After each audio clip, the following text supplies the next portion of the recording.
So yun na nga, alas 11 na pasado nang matapos ang aking trabaho. At dahil pagod na nga, wala na talagang time para makapagluto. So mas minabuti ko nga na maghanap ng restaurant dito. At awa naman ng Diyos, nakahanap naman ako ng masarap-sarap na restaurant. So yun na nga, dahil nga nananawa na ako sa kakain ng faham o grilled chicken, ay tinikman ko naman ang ibang putahe. Diba nga sabi ko sa ibang vlog ko, nung mga nakaraang vlog ko, may iba't ibang luto dito ng manok. Ito yung tinatawag na faham, biryani, kabsa, at shawaya. So yun na nga, tinry ko naman itong tinatawag nilang shawaya na pagkain. Ay kakaiba nga ang lasa, lasang manok.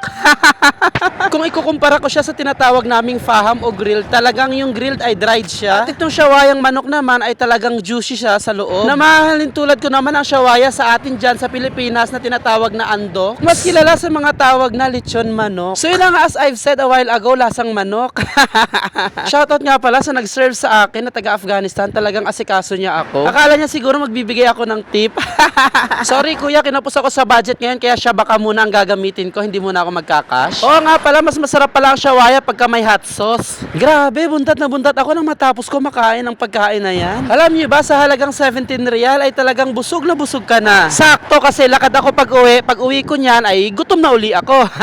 Sa 17 real pala, meron na akong soft drinks at meron na rin akong laban. Sa mga hindi nakakaalam kung ano yung laban pala ay yogurt yun. Yung laban, nalaban ka ng laban pero di ka pinaglaban. Oh.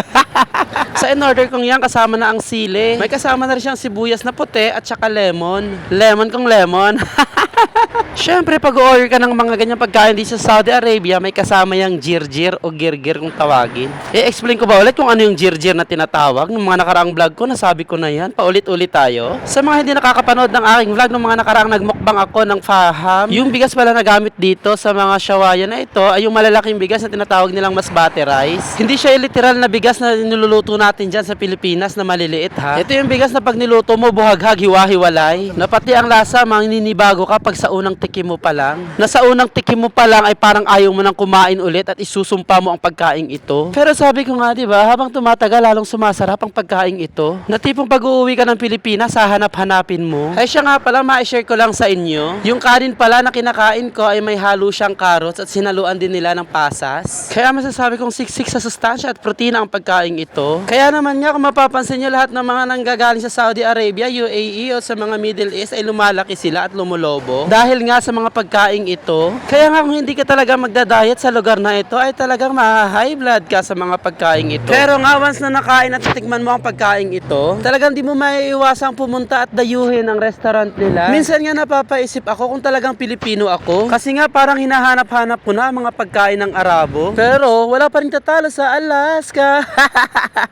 Siyempre wala pa rin tatalo sa pagkain ng mga Pilipino. Kaya nga minsan pag day off ako, nagluluto talaga ako ng paborito kong pagkain. Hendeng-hende ko pa rin pagpapalit ang pagkain ng mga Pilipino. Diba, aminin mo, mas masarap pa rin ang lutong Pilipino. Kung natuwa ka naman at nasiyahan sa aking vlog na ito, please naman, paki-follow at paki-like na rin at paki-share na rin ang video ito. Mag-iwan ka na rin ng bakas kung nasaan ka ngayon para alam ko kung nasaan ka. Hayaan mo, hindi kita mapupuntahan, malayo ako sa'yo.